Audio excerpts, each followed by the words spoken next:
Es sind viele Jahre vergangen, wo Gott immer bei seinem Volk war und sie beschützt hat. Doch leider haben die Menschen Gott immer wieder vergessen. Aber Gott hatte einen Plan, wie er den Menschen seine Liebe beweisen kann. Dieser Plan hat mit Maria angefangen, einer jungen Frau, die Gott mit ihrem Leben dienen wollte. Eines Tages hat sie ganz besonderen Besuch bekommen.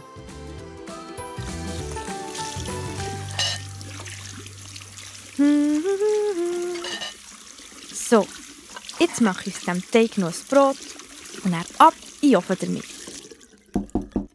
Oh, es kommt Besuch. Wer besucht mich mitten am Tag? Ist es meine Nachbarin oder vielleicht mein Grossi? Ich kann am besten mal schauen. Aber es war nicht die Nachbarin und auch nicht das Grossi. Nein, es war ein Engel, direkt von Gott geschickt. Maria ist fürchterlich geklüpft, aber der Engel hat sie beruhigt und er hat mit ihr geredet.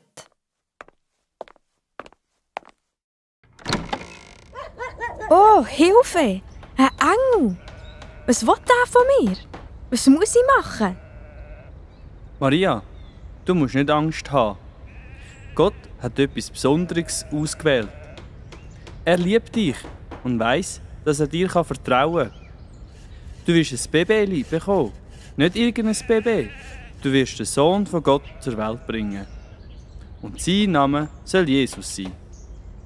Was? Der Sohn von Gott? Warum ausgerechnet ich? Ich fühle mich doch gar nicht bereit für so eine grosse Aufgabe. An Maria gehen gerade ganz viele Fragen durch den Kopf. Ich soll den Sohn von Gott zur Welt bringen. Kann ich das überhaupt? Was denken denn die anderen? Aber Maria hat all ihren Mut zusammengenommen und sich entschlossen, Gott zu vertrauen. Mutig sagt sie am Engel: Ich will das machen, was Gott für mich geplant hat.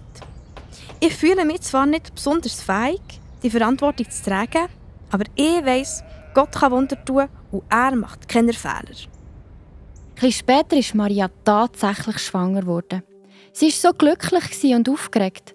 Was macht Gott noch alles mit meinem Sohn? Was wird er noch alles in dieser Welt verändern? Maria war schon mega gespannt darauf. Ich soll den Sohn von Gott zur Welt bringen. Kann ich das überhaupt? Was denken denn die anderen? Die Fragen sind Maria durch den Kopf gegangen. Maria hat zuerst zweifelt an ihrem Auftrag. So geht es uns manchmal vielleicht auch. Wir fragen uns, was Gott mit uns machen will oder wie er uns brauchen kann. Wir denken, dass wir nichts können und nicht genug gut sind und denken, dass wir keinen Unterschied machen können in der Welt. Aber Gott denkt ganz anders. Er sieht in dir etwas ganz Besonderes. Er hat einen Plan, der genau zu dir passt. Gott freut sich, wenn du ihm vertraust und jeden Tag bereit bist, dich von ihm zu überraschen.